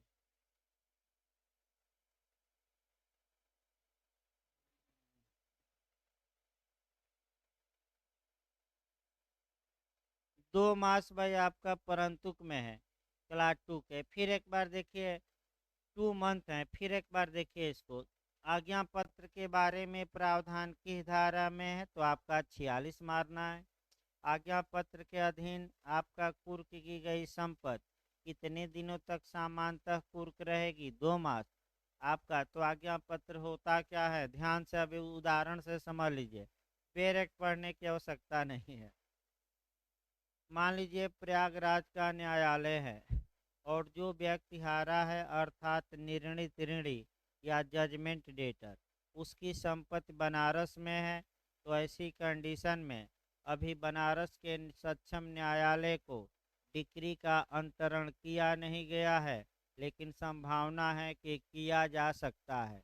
और जो व्यक्ति हारा था उसकी संपत्ति बनारस में है, तो प्रयागराज का न्यायालय बनारस के न्यायालय के नाम एक प्रिसेप्ट या आज्ञा पत्र जारी करेगा कि इस व्यक्ति की ये संपत्ति कुर्क कर ली जाए। तो अगर भाई प्रयागराज का न्यायालय बनारस के न्यायालय को आज्ञा पत्र जारी करता है तो बनारस का न्यायालय संपत्ति कुर्क कर लेगा। तो आपका वह कुर्की सामान्यतः कितने दिन तक बनी रहेगी, 2 माह। लेकिन अगर प्रयागराज का न्यायालय समय बढ़ा दे कि और समय तक कुर्क रखिए, तब तो 2 माह से अधिक समय बढ़ जाएगा, नहीं तो 2 मास बाद कुर्की से संपत्ति मुक्त कर दी जाएगी। यानी कि अब प्रयागराज के न्यायालय को पुनः भेजना पड़ेगा कि इस आज्ञा पत्र के तहत जो संपत्ति कुर्क की गई है और समय तक इसको कुर्की के अधीन रखा जाए, तब 2 माह से अधिक हो सकता है, अन्यथा 2 माह से अधिक नहीं होगा। इसके बाद आ जाइए आपका 47 से क्वेश्चन बनता है। 47 से देखिए क्वेश्चन बनता है। एक तो आपका इसमें जो बनता है सिद्धांत कि डिक्री का निष्पादन करने वाला न्यायालय डिक्री के बिहाइंड या डिक्री के पीछे नहीं जा सकता।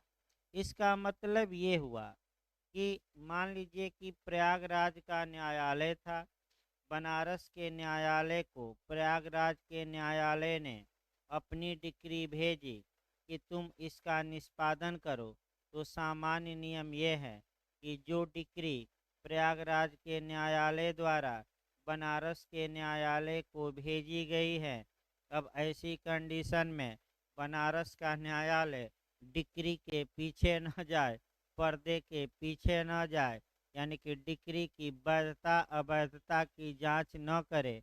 जो डिक्री उसे मिली है उस डिक्री का वह क्या करे, निष्पादन। लेकिन यह विधि का पूर्ण नियम नहीं है आपका।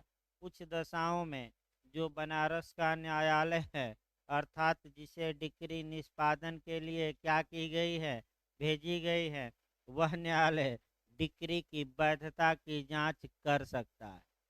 ये याद रखिए, कुछ दशाओं में। क्वेश्चन का मॉडल बना लिया जाए तब वो दशाएं हम लिखवा देंगे, क्योंकि हो सकता है अंदर से क्वेश्चन बन जाए। लेकिन क्वेश्चन का मॉडल ये बनता है कि निष्पादन न्यायालय को डिक्री का जो अंतरण किया गया है, तो अंतरित न्यायालय को निष्पादन में क्या क्या पावर होगा, यानी कि निष्पादन के लिए वह किन किन शक्तियों का, किन किन प्रश्नों का अवधारण कर सकेगा, ये झारखंड और बिहार में बना है। निष्पादन न्यायालय डिक्री की पुनः परीक्षा नहीं कर सकता, डिक्री के बिहाइंड नहीं जा सकता। ये सिद्धांत किसमें समाहित है, 47 में ही। अब कब डिक्री के पीछे जा सकता है, यानी कि कब पर्दा उठाकर और डिक्री की वैधता वैधता की जांच कर सकता है, वो 2-3 अपवाद हम बताएंगे जो आपका बेयर एक्ट में नहीं है। लेकिन पहले 47 देखिए, उसके बाद वो हम लिखवा देंगे अलग से। देखिए आपका प्रश्न जिनका अवधारण डिक्री का निष्पादन करने वाला न्यायालय करेगा। अब समस्या ये आई, फिर एक बार उदाहरण वहीं चला जाए। प्रयागराज के न्यायालय ने डिक्री पारित की, प्रयागराज के न्यायालय ने बनारस न्यायालय को भेजी कि लागू कराइए। तो बनारस का न्यायालय जब उस डिक्री को लागू करा रहा है जिसे किसने पारित किया है, प्रयागराज के न्यायालय में ने, तो निष्पादन करने वाला न्यायालय किन प्रश्नों का अवधारण करेगा, ये 47 में है। यानी कि बनारस का न्यायालय किन किन विवादों का निपटारा करेगा, ये किस धारा में है, 47। अब प्रयागराज का नहीं, वहीं का न्यायालय देखिए क्या क्या। वे सभी प्रश्न जो वाद के पक्षकारों के या उनके प्रतिनिधियों के बीच पैदा होते हैं, जिनमें डिक्री पारित की गई है, और जो डिक्री के निष्पादन, यही आपका अंडरलाइन करना है जो शब्द आया है आपका, कि जो डिक्री के निष्पादन से संबंधित विवाद हैं उनका निपटारा बनारस का न्यायालय कर दे। डिक्री का उन्मोचन, यानी कि क्या डिक्री निष्पादन से मुक्ति मिल गई है क्या, इसका निर्धारण करे। तुष्टि से संबंधित, यानी कि क्या डिक्री तुष्ट हो गई है, तुष्ट का मतलब कि क्या डिक्री की रकम अन्य तरीके से वसूली गई है कि नहीं, ये विवाद उत्पन्न होता है। तो 3 विवाद याद रखिए। कौन कौन विवाद हुए, जो निष्पादन न्यायालय निर्धारित करेगा, वहीं शब्द आ गए थे। तो आपका उस डिक्री के आपका पहला है निष्पादन से संबंधित प्रश्न, शब्द याद रखिए। दूसरा क्या है, उन्मोचन। और तीसरा क्या है, तुष्टि। चौथा उपर्युक्त सभी। तो क्या मार्क कराएंगे, किसका निर्धारण करेगा। ये क्वेश्चन झारखंड बिहार में पूछा गया, अंडरलाइन करिए। फिर हम एक बार बता रहे हैं, ये क्वेश्चन टेक्निकल है थोड़ा, कि जिस न्यायालय को डिक्री निष्पादन के लिए भेजी गई है, वह न्यायालय किन किन प्रश्नों का अवधारण कर सकता है। तो आपका पहला हो गया कि डिक्री के निष्पादन से संबंधित विवाद उत्पन्न होते हैं तो वो सॉल्व करेगा। डिक्री का डिस्चार्ज, उन्मोचन, यानी कि क्या डिक्री पालन से मुक्त हो गई है। या तुष्टि, यानी कि क्या जो डिक्री में रकम है, क्या न्यायालय में तो नहीं जमा कर दी गई प्रयागराज के या बनारस के। अगर ये विवाद उठता है 3, तो इस विवाद का निपटारा प्रयागराज का न्यायालय नहीं करेगा, कौन करेगा, बनारस का। तो 3 शब्द याद रखे, कौन कौन, निष्पादन, दूसरा कौन है, उन्मोचन, तीसरा कौन है, तुष्टि। क्या इसके लिए पृथकवाद लाया जाएगा कि बनारस के न्यायालय में ही एप्लीकेशन दिया जाएगा, क्या अतिरिक्त वाद लाया जाएगा कि नहीं, नहीं, स्पष्ट लिखा गया कि पृथकवाद नहीं लाया जाएगा। देखिए तीसरा खंड, जहाँ यह प्रश्न पैदा होता है कि कोई व्यक्ति किसी पक्षकार का प्रतिनिधि है कि नहीं, तो वहाँ भी वो आपका वह निर्धारित किया जाएगा निष्पादन न्यायालय द्वारा ही। आपका अब प्रयागराज में मामला नहीं आएगा, कौन किसका विधिक प्रतिनिधि है ये भी निर्धारित कौन कर देगा, बनारस का न्यायालय। इसके बाद आइए जो पढ़ा जाता है इसमें, वह ये पढ़ा जाता है कि क्या निष्पादन न्यायालय डिक्री के पीछे जा सकता है, यानी कि executing court can it go behind the decree. आपका तो सामान्यतः नहीं जा सकता, लेकिन अपवाद लिखिए, इसको लिखिए बैरेक्ट में नहीं है, वो लिखना पड़ेगा अलग से, लिखिए तो सामान्यतः निष्पादन न्यायालय डिक्री की पुनः परीक्षा नहीं कर सकता।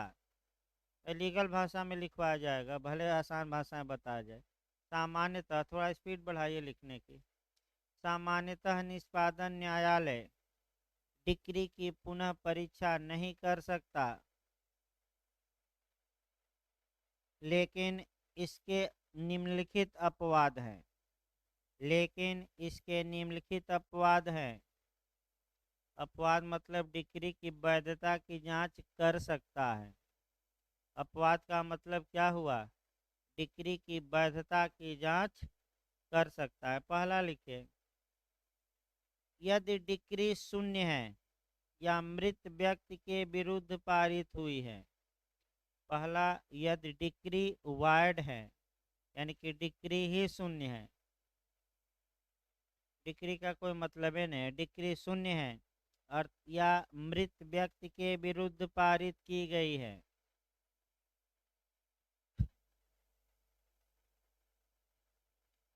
दूसरा लिखे, डिक्री अस्पष्ट एवं संदिग्ध है। डिक्री अस्पष्ट एवं संदिग्ध है। अस्पष्ट एवं संदिग्ध का मतलब ये हुआ कि डिक्री के दो अर्थ निकल रहे हैं। डिक्री की व्याख्या करने पर कितने अर्थ निकल रहे हैं, दो, तब परीक्षा कर ही सकता है। तीसरा और महत्वपूर्ण है, डिक्री अधिकारिता के अभाव में पारित की गई है, यानी कि प्रयागराज के न्यायालय ने जो डिक्री पारित की थी उसको पारित करने की अधिकारिता प्रयागराज के न्यायालय को नहीं थी। तो डिक्री अधिकारिता के अभाव में पारित किया गया है।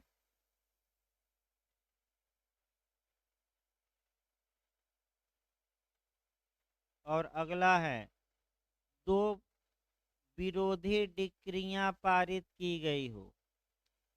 दो विरोधी डिक्रियां सक्षम न्यायालयों द्वारा पारित की गई हो।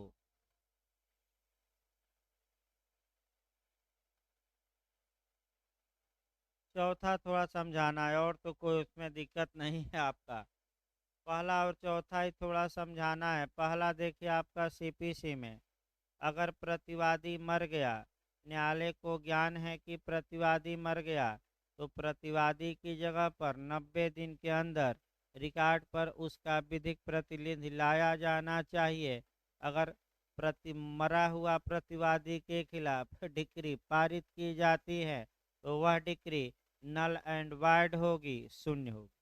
लेकिन एक अपवाद याद रखिएगा, यही पूछा है, अगर हियरिंग या सुनवाई पूरी हो गई, इसके बाद प्रतिवादी मर जाता है, तो मृत प्रतिवादी के खिलाफ डिक्री पारित की जा सकेगी और ये डिक्री वैध होगी। लेकिन सुनवाई के पहले मर गया, तब तो विधिक प्रतिनिधि हर हाल में क्या होगा, लाना पड़ेगा। दूसरा शून्य देखिए कब होती है, अगर प्रतिवादी अवयस्क है या पागल है और उसकी बचाव के लिए कोई गार्जियन एड लिटेम वादात संरक्षक नियुक्त ही नहीं हुआ और डायरेक्ट अवयस्क या पागल के खिलाफ क्या पारित की गई, डिक्री, तो वह भी डिक्री क्या होती है, शून्य। निष्पादन न्यायालय भी देख सकता है कि कहीं अभ्यस्त के खिलाफ तो पारित नहीं हुई। और अगला जो नियम है आपका देखिए आपका अच्छा नियम बताया जा रहा है, धारा 10-11 और आपका यहाँ से जोड़कर पढ़ेंगे। अब देखिए आपका 10-11 चला जाए और फिर इसको हम देखते हैं, तीनों को एक साथ देखिएगा। पहले सेक्शन 10 देखिए अच्छे से। धारा 10 ये बताती है कि अगर ए और बी में एक विषय को लेकर मुकदमा चल रहा है और उसी विषय को लेकर पुनः विवाद ए तथा बी या उनके विधिक प्रतिनिधियों के बीच होता है, तो जो दूसरा मुकदमा है समय के दृष्टि से ये स्थगित कर दिया जाएगा, रोक दिया जाएगा। कब तक रोका जाएगा? जब तक कि पहले पर फैसला न आ जाए। ये नियम आपका किस धारा में? रेस सब जुडिस 10 में। 11 ये कहती है कि अगर ए और बी में मुकदमा चला और एक बार फैसला आ गया तो उसी विवाद को लेकर ए बी के खिलाफ या बी ए के खिलाफ या ए के हित प्रतिनिधि बी के खिलाफ या बी के हित प्रतिनिधि किसके खिलाफ? ए के खिलाफ उसी हैसियत में उसी विषय को लेकर नया मुकदमा दायर करते हैं, तो दूसरा मुकदमा क्या हो जाएगा? खारिज। स्थगित नहीं होगा, क्या होगा? डिसमिस। अब थोड़ा समस्या बनाइए। ये पहला मुकदमा भी चलता रहा, दूसरा भी, न तो धारा 10 का यूज किया गया न ही 11 का, और दोनों मुकदमे निकल गए, दोनों में फैसला आ गया। अब 1 जनवरी को जो उसी विवाद पर फैसला आया ए जीता था, और 2 जनवरी को जो फैसला आया उसमें कौन जीता था? बी। यानी कि दूसरे मुकदमे में 2 जनवरी को फैसला आया और पहले मुकदमे में 1 जन। अब बताइए, दोनों न्यायालय सक्षम थे दोनों न्यायालय एक ही विषय पर निर्णय दिए हैं, और आपका परस्पर विरोधी निर्णय, एक न्यायालय के निर्णय से ए जीता और एक न्यायालय के निर्णय से बी। तो ऐसी कंडीशन में अगर विवाद उत्पन्न होता है कि किस डिक्री को लागू कराया जाए, तो यहाँ भी रेस जुडिकेटा लागू होगा, और जो पहले फैसला आया था वही डिक्री लागू होगी, और दूसरे बाद में जो जिस पर फैसला आया था वह डिक्री लागू। तो बताइए, समय की दृष्टि से किस पर फैसला आया है? 1 जनवरी की। 2, तो कौन सी डिक्री निष्पादित की जाएगी दोनों में से? 1 जनवरी वाली। और कौन नहीं की जाएगी? 2 जनवरी वाली। इसकी परीक्षा जो उदाहरण हमने बताया, अंतर्ती न्यायालय बनारस का न्यायालय कर सकता है कि नहीं कर सकता है? अब तो आ गया ना उदाहरण आपका 10, 11 और डिक्री के निष्पादन में। अब अगला आइए आपका, इसके बाद 49 अंतरिति आपका पूछा जाता है। 949 लिख लीजिएगा। अंतरिति यानी कि यहाँ साम्य का सिद्धांत पूछा जाता है कि साम्य चाहने वाले को साम्य का पालन करना चाहिए, यानी कि साम्य चाहने वाले को साम्य का क्या करना चाहिए? पालन। अंतरिति, अंतरती देखिए आपका तब तो आपका देखा जाए, ध्यान से देखिए, मुजराई भी करा दिया जाए। ए ने बी के खिलाफ 5,000 रुपये का दावा किया। बी ने कहा कि हजूर ए भी हमारा कितना लिया है? 3,000। इस 3,000 को मुजरा कराया जाए, तो मुजरा धन की रकम के बारे में होता है। विधिक मुजरा धन की रकम निश्चित होनी चाहिए कि अनिश्चित? निश्चित। आदेश 8 के किस नियम में? 6। और सामयिक मुजरा में अनिश्चित भी हो सकती है, लेकिन आदेश 20 का नियम 19 का उपनियम 3, उपनियम 3 में सामयिक मुजरा है। अब आइए, ए जीत गया 5,000, बी जीत गया कितना? 3,000। अब ए ने क्या काम किया कि जो डिक्री पारित की गई थी ए के खिलाफ, वह किसको ट्रांसफर कर दिया? सी को। तो सी डिक्री का अंतरिती होगा। क्या होगा ये? अब सी जाकर 5,000 रुपया किससे वसूले? बी से, क्योंकि डिक्री किसको ए ने ट्रांसफर कर दी? सी को। अब जब सी बी के खिलाफ 5,000 रुपया वसूल रहा है, तो बी जो अधिकार किसके खिलाफ रखता था? ए के खिलाफ, वह अधिकार भी अब किसके खिलाफ रखेगा? सी के। तो क्या सी के खिलाफ 3,000 रुपया मुजरा करा सकता है कि नहीं करा सकता है? यानी कि अपना अधिकार सी मांगे, लेकिन बी का भी अधिकार देने के लिए तत्पर और क्या रहे? इसी को हम कहते हैं कि साम्य चाहने वाले को साम्य का क्या करना चाहिए, पालन। निश्चित रूप से क्वेश्चन बनता है, थोड़ा टीपीए में कोरिलेट कर लीजिए। 51 और 132 दो धारा तो याद ही रखिए। 51 और 132 पूछा गया था बिहार में, कहीं सिद्धांत आपका। साम्य चाहने वाले को साम्य का क्या करना चाहिए, पालन। जो ये 49 में हमने बताया, सेम नियम आपका एक्शनेबल क्लेम के ट्रांसफर में भी है। 132 में सेम नियम है, बस वहाँ डिक्री नहीं है, लेकिन एक्शनेबल क्लेम का अंतरण आपका दिया गया टीपीए की किस धारा में, 132। 51 में भी है कि साम्य चाहने वाले को साम्य का क्या करना चाहिए, पालन। कॉन्ट्रैक्ट में भी लिख सकते हैं 64 65। बिहार ने तो दो क्वेश्चन यही बना दिया, 64 और 65। शून्यकरणीय संविदा 64 कॉन्ट्रैक्ट की और शून्य संविदा 65। आगे देखिए 50 विधिक प्रतिनिधि। यहाँ भी क्वेश्चन खूब बनता है। लीगल रिप्रेजेंटेटिव कहाँ है, तो 50 में। हल्का सा ही अंतर है। और आपका विधिक प्रतिनिधि के विरुद्ध डिक्री का प्रवर्तन कहाँ है, आपका तो 52 में। देखिए पहले तो आप सतर्क रहना है। देखिए आपका शब्द पर पहले ध्यान दीजिएगा। 50 और 52 में जो आपका क्वेश्चन बना है वह शब्द पर अटैक किया है। देखिए शब्द कैसे पूछा है, लीगल रिप्रेजेंटेटिव कहाँ दिया गया है, तो 50। ये विधिक प्रतिनिधि के विरुद्ध डिक्री का निष्पादन कहाँ दिया गया, तो 52। भाई फिर हम बता रहे हैं, विधिक यही शब्द ही दिया है पहला। विधिक प्रतिनिधि की धारा में 50, विधिक प्रतिनिधि के विरुद्ध डिक्री का निष्पादन 52। तो 50 52 में अंतर क्या है, एक ही अंतर है।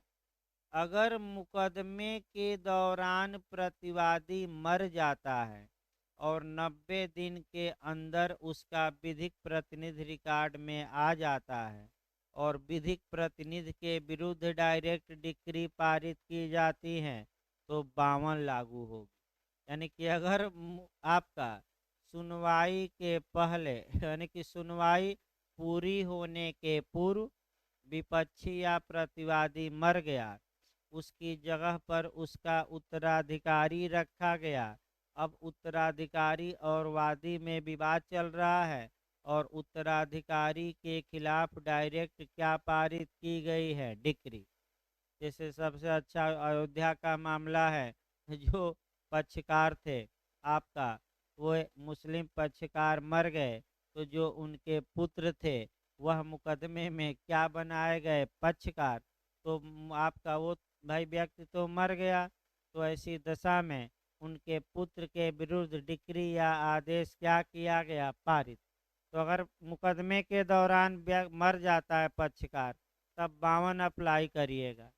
और अगर मुकदमा के दौरान विपक्षी जिंदा था, विपक्षी के खिलाफ डिक्री भी पारित की गई, लेकिन मान लीजिए जैसे ही डिक्री पारित की गई शॉक लग गया, हार्ट अटैक होकर मर गया, यानी कि डिक्री प्रतिवादी के खिलाफ पारित की गई, अभी डिक्री की रकम वसूली नहीं गई थी, तब तक प्रतिवादी क्या हो गया, मर गया, तब 52 न लागू करिएगा। आपका 50, यानी कि 50 में डिक्री प्रतिवादी के विरुद्ध पारित की जाती है, अभी वसूली हो नहीं पाई, तब तक क्या हो गया, स्वाहा।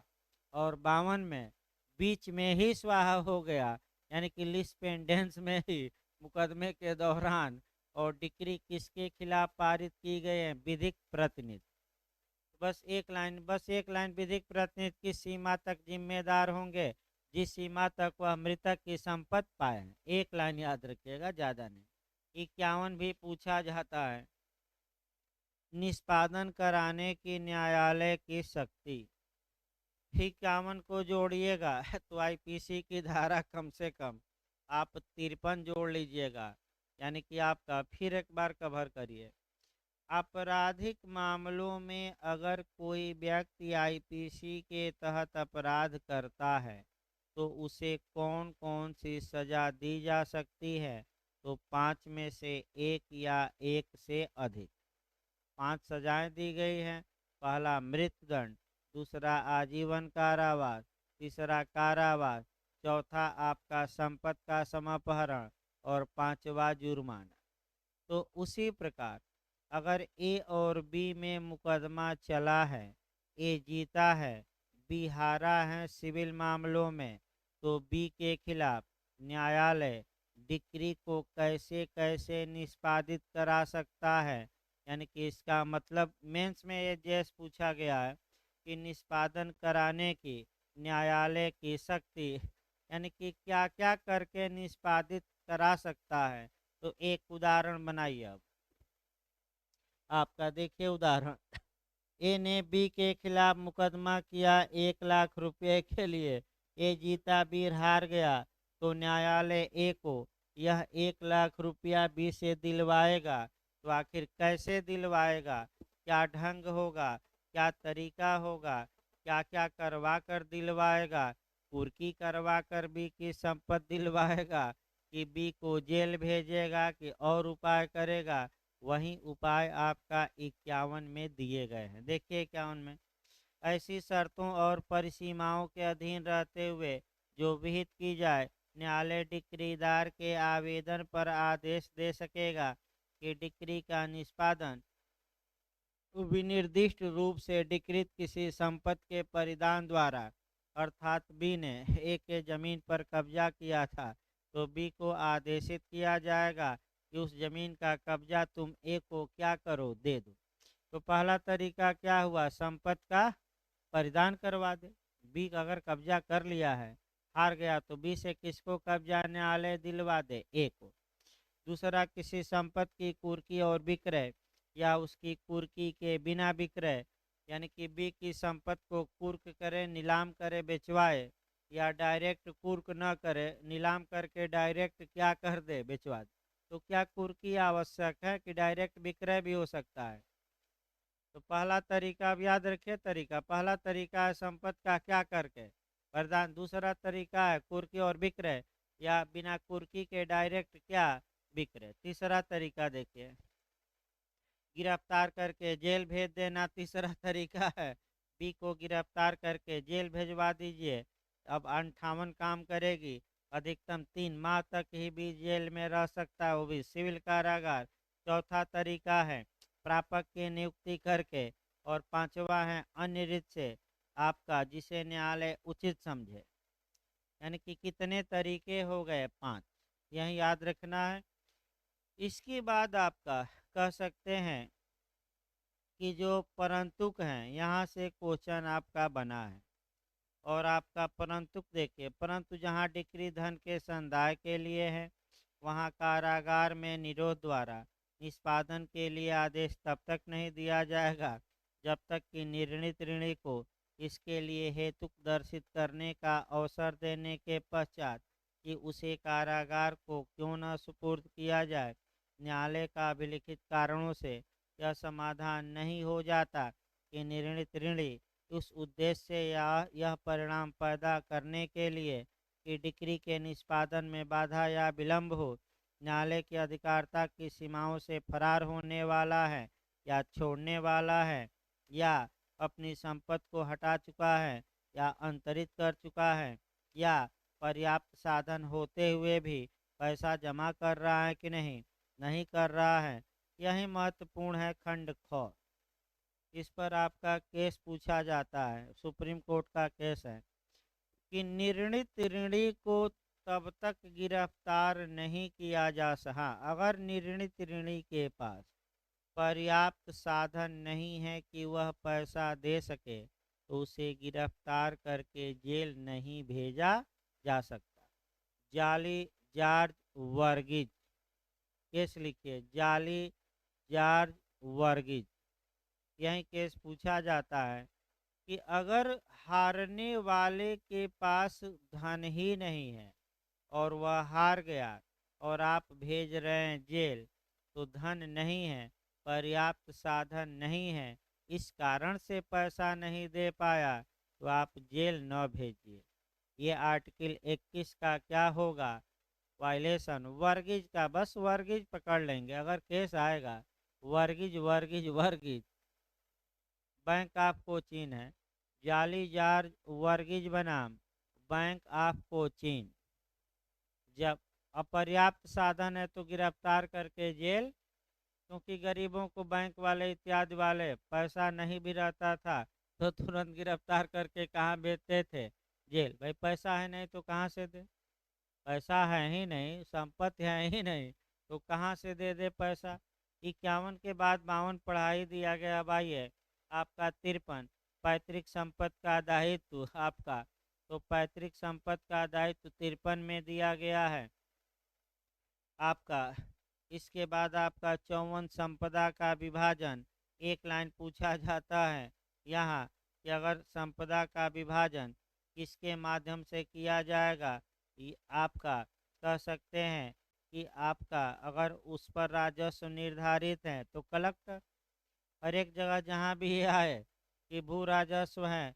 अब आप रिसीवर में थोड़ा बताइए, अगर कोई संपत्ति है वह रेवन्यू दे रही हो या रेवन्यू वाली थी तो उसके लिए प्रापक किसको नियुक्त किया जाता था, कलेक्टर। तो 54 में पूछा गया है संपदा का विभाजन, अगर संपत्ति ऐसी है जो रेवन्यू देती है तो किसके माध्यम से, एक लाइन, तो कलेक्टर के माध्यम से। किस धारा में पूछा जा चुका है, 54। इसके बाद आ जाइए 55 से लेकर 59, एक क्रम में पढ़ा जाता है। 55 से लेकर 59 तक में गिरफ्तारी और निरोध, यानी कि गिरफ्तार करके कहाँ भेजा जाए, जेल। थोड़ा सीआरपीसी की धारा 100 इसको कोरिलेट कर लीजिए। जब भी धारा 55 पढ़िएगा तो सीआरपीसी की धारा 100 जरूर याद रखिएगा कि अगर स्थान बंद है और उसमें घुसा जा रहा है तलाशी के लिए तो कैसे तलाशी होगी, क्या, तो वहीं निर्णित ऋणी को गिरफ्तार करना है, घर में छुप गया है कंदराओं में तो कब घुसा जाएगा, कब नहीं घुसा जाएगा। उस घर में महिला रहती हैं तो क्या होगा, जो आपका तमाम चीज़ें हैं। तो इसको कल हम देखेंगे क्योंकि भाई समय भी ध्यान रखना है, तो कल इसको बताया जाएगा। क्योंकि भाई आपका 55 से लेकर कल इधर तो ये पहले 55 से लेकर आपका 56, हाँ 74 तक है। उसके बाद आपका देखिए शाम वाले बैच में भाई 1-2 दिन में आपका माइनर एक एक दिन चलेगा आपका, मैंने शेड्यूल बता दिया जाए। टीपीसी हो सकता है कल हर हाल में हम समाप्त करेंगे, भले आपका जूरिस्प्रूडेंस एक दिन और रोका जाए लेकिन सीपीसी रोका नहीं जा सकता, क्योंकि जूरिस्प्रूडेंस में लाख पढ़ाई है वो गलत हो सकता है, सीपीसी में आ सकता है। तो सीपीसी कल हर हाल में ख़त्म करना है। और परसों से आपका एक माइनर आपका चलेगा, जो 9 माइनर हैं एक दिन में एक माइनर हम पढ़ाएंगे 1 घंटा। उसमें जो भी क्वेश्चन आ सकते हैं मेन मेन उसको हम बताएंगे, क्योंकि लोग ये कह रहे हैं कि माइनर तैयार नहीं हो रहा है, क्योंकि 30-35 क्वेश्चन वो भी जीएस में महत्वपूर्ण है ला वालों के लिए। तो आपका कल सीपीसी चलेगी, देखिए समय मिला तो जूरिस्प्रूडेंस पढ़ाया जाएगा, नहीं तो सीपीसी हर हाल में अब ख़त्म कर देना है। 35-40 धारा हमें पढ़ानी है, छाँट छाँट के उतना निकाल दिया जाएगा। 1-2 धारा बड़ी रहेगी तो उसमें मेन मेन बता के निकल जाया जाएगा।